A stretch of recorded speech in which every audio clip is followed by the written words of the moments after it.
নমস্কার, ভালো আছেন আপনারা? আজকে একটা নতুন বিষয় নিয়ে আপনাদের সাথে আলোচনা করতে চাইছি। সেটা হচ্ছে হজমের সমস্যা। হজমের সমস্যা বলতে এটাকে আমরা সাধারণ ভাষায় গ্যাসের সমস্যা বলে অভিহিত করে থাকি এবং সকালবেলা ঘুম থেকে উঠে খালি পেটে একটা হজমের ওষুধ খাওয়ার নামে অ্যান্টাসিড খাওয়ার একটা প্রবণতা আমাদের অনেকের মধ্যেই তৈরি হয়েছে। তো এই বিষয়টা নিয়ে আমি আজকে আলোচনা করব। প্রথমে জানতে হবে আমাদের এই গ্যাস্ট্রিকের সমস্যা কেন হয়।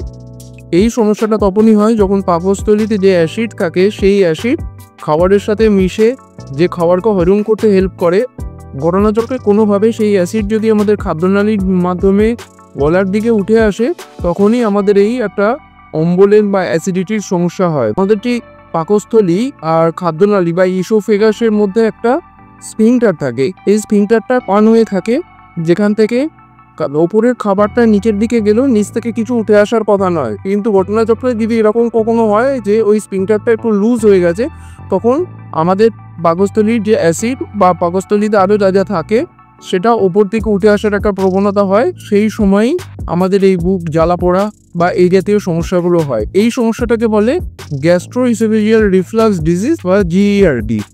আর একটা জিনিস আমাদের মাথায় রাখতে হবে, যখন কোনো খাবার খেতে আমরা ভয় পাই, তখন কিন্তু সেই খাবারটা স্বাভাবিক নিয়মেই হজম হয় না। কেন হজম হয় না? আমাদের পেটের সাথে আমাদের মাথার একটা নিউরোলজিক্যাল অ্যাক্সিস আছে।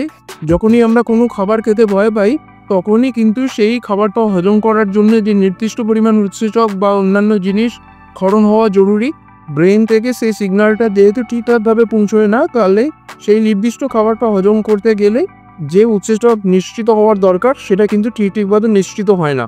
ফলে যে খাবারটা খেতে আপনি ভয় পান বা যে খাবারটা খেলে আপনার মনে হচ্ছে হজম হবে না, সেই খাবারটা কিন্তু আপনাকে অ্যাভয়েড করে চলতে হবে।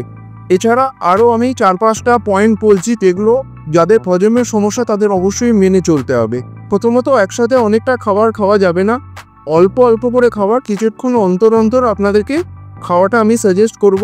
যাতে কি হবে, যেটা আমি বললাম, যখন আমাদের পেটটা ভর্তি হয়ে যায় তখন পাকস্থলী থেকে যে খাবারটা ওপর দিকে উঠে আসার প্রবণতা আসে সেইটা কিন্তু বন্ধ হয়ে যাবে।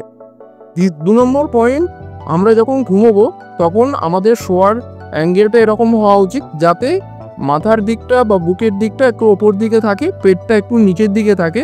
এখানে কিন্তু বালিশ মাথার পেছন দিকে দিলে আমরা সাজেস্ট করি না, তাতে পেটের ওপর বেশি চাপ পড়ে। যদি বিছানাটাকে এরকমভাবে করা যায় যে পায়ের দিকটা একটু নিচু, মাথার দিকটা একটু উঁচু, তাহলে এই যারা দীর্ঘদিন ধরে গ্যাস অম্বলের সমস্যা ভুগছেন তাদের ক্ষেত্রে এটা খুব রিলিফ দেয়। আর একটা খুব ইম্পর্ট্যান্ট পয়েন্ট, খাওয়ার পরেই শুয়ে পড়া চলবে না। খাওয়ার পরে অন্তত 1 থেকে 1.5 ঘন্টা বসে থাকা বা কাজকর্মের মধ্যে কাটানো, বা যদি কিছুই না থাকে তাহলে কিছুক্ষণ হাঁটাচলা করা এবং তারপরে শুতে যাওয়া। আর একটা খুব ইম্পর্ট্যান্ট জিনিস, মেন্টাল স্ট্রেস থেকেও, যেহেতু আমি বললাম যে আমাদের কার্ড ব্রেন অ্যাক্সিস মানে মাথার সাথে পাকস্থলীর একটা সম্পর্ক থাকে। হ্যাঁ, তো যদি কেউ খুব বেশি মেন্টাল স্ট্রেসও ভোগেন, দেখবে তাদের মধ্যে অনেকেরই এই গ্যাস অম্বলের সমস্যা হচ্ছে। সেই জন্য নির্দিষ্ট ট্রিটমেন্ট করাটা খুবই গুরুত্বপূর্ণ। আর একটা পয়েন্ট, সেটা হচ্ছে নেশার জিনিস এড়িয়ে চলাটা চেষ্টা করবেন।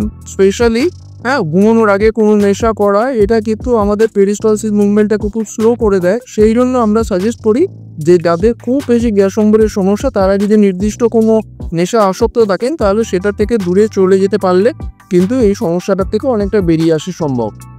আর একটা পয়েন্ট আমি একটু আগেই বলেছিলাম, সেটা হচ্ছে কোনো খাবার ভয় পেয়ে খাবেন না। হজমের সমস্যা মানে যে আপনাদের সব খাবার একসাথে সব কিছু বন্ধ করে ফেলতে হবে এরকম নয়। যে খাবারটা যার হজম করতে সমস্যা হয় অবশ্যই সেই খাবার এড়িয়ে চলবে। এরপরে আসি হোমিওপ্যাথিক পয়েন্ট অফ ভিউতে। গ্যাস অম্বলের সমস্যা হোমিওপ্যাথিতে খুব ভালো ভালো যেহেতু ওষুধ আছে, বেশ কিছু ওষুধ তো প্রত্যেকের ঘরেই থাকে, যেমন নাক্স ভূমিকা, কার্বোভেজ, পালসেটিলা। এই প্রত্যেকটি ওষুধই কিন্তু নির্দিষ্ট সিমটম অনুযায়ী ডাক্তাররা প্রেসক্রাইব করেন। তো যে সময় আপনার কার্বোভেজের দরকার সেই সময় যদি আপনি নাক্স ভূমিকা খেয়ে নেন, বা যে সময় আপনার নাক্স ভূমিকা দরকার সেই সময় আপনি খেয়ে নিচ্ছেন পালসেটিলা, তো তাহলে তো ওষুধটা কাজ করবে না। সুতরাং নির্দিষ্ট সিমটম সম্বন্ধে অবহিত না করলে আপনাদের ওষুধটা খাওয়া ঠিক না, এবং এক্ষেত্রে খুব একটা ফল পাওয়া যায় না। এরকম সমস্যাগুলো নির্দিষ্টভাবে বেশ কিছুদিন ধরে কোনো একজন ডাক্তারের আন্ডারে ট্রিটমেন্ট করান এবং তার প্রেসক্রাইব করা মেডিসিন নির্দিষ্ট সময় অন্তর অন্তর খান। তাহলে সেক্ষেত্রে কিন্তু আপনাদের এই সমস্যাটার থেকে আপনারা বেরিয়ে আসতে পারবেন। প্রচুর পরিমাণে জল পান করবেন, খাওয়ার পরে সঙ্গে সঙ্গে কিন্তু আপনাদের জল খাওয়াটা আমরা সাজেস্ট করি না। হ্যাঁ, খাওয়ার আগে বা খাওয়ার আধ ঘন্টা বাদে এই টাইমেই জলটা পান করা উচিত। এই জিনিসগুলো আপনারা মাথায় রাখুন। আশা করি এই গ্যাস অম্বলের সমস্যা থেকে আপনারা অনেকটাই রিলিফ পাবেন।